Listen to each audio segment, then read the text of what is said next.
Greetings, everyone. I hope you had a great week. We had a wonderful day today. We had First Communions this morning before the sun got too hot.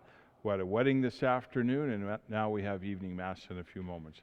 But I'd like you to look forward with me for a moment into next Sunday's Scripture readings. We actually have kind of an interesting combination of meeting two interesting women.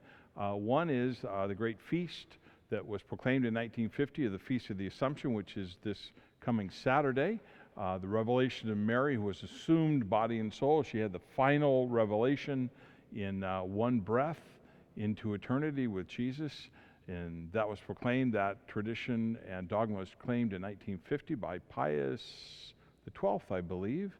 And then we have a Canaanite woman who we meet in Matthew's Gospel with Jesus. Now, you would think they would be like polar opposites. The Canaanite woman, you know, she's an alien, a foreigner, she's a woman, and she's arguing with Jesus. And then you have Mary, who we kind of look as pious and, you know, crown of stars and all that. But actually, while they're both very interesting, they have a lot in common. That woman of great faith, the Canaanite woman who persisted that Jesus looked beyond her supposed limitations and give her what she needed, that her daughter would be healed. Not asking for herself, but for her daughter. And she's a great woman of faith who argued with Jesus to make that happen. And he heard her heart of faith. And then we reflect for a moment on Mary, who, as I said, not really the pious woman that we've created her to be. But when you think about it, she argued with an angel. How can this be? I don't know man. How could I be the mother of the Messiah? So she argued.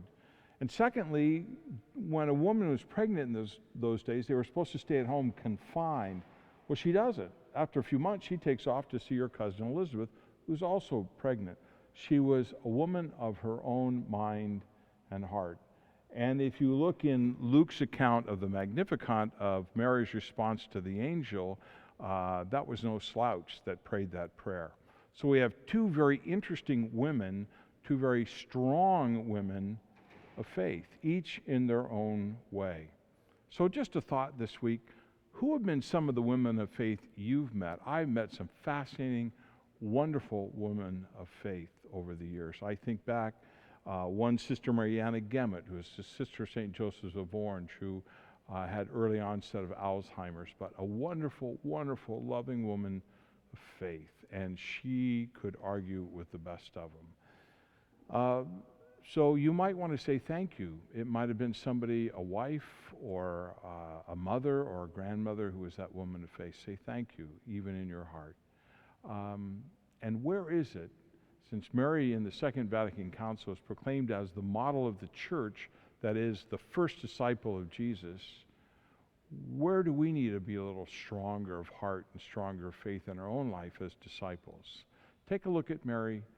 Take a look at ourselves. Have a great week. See you soon in church.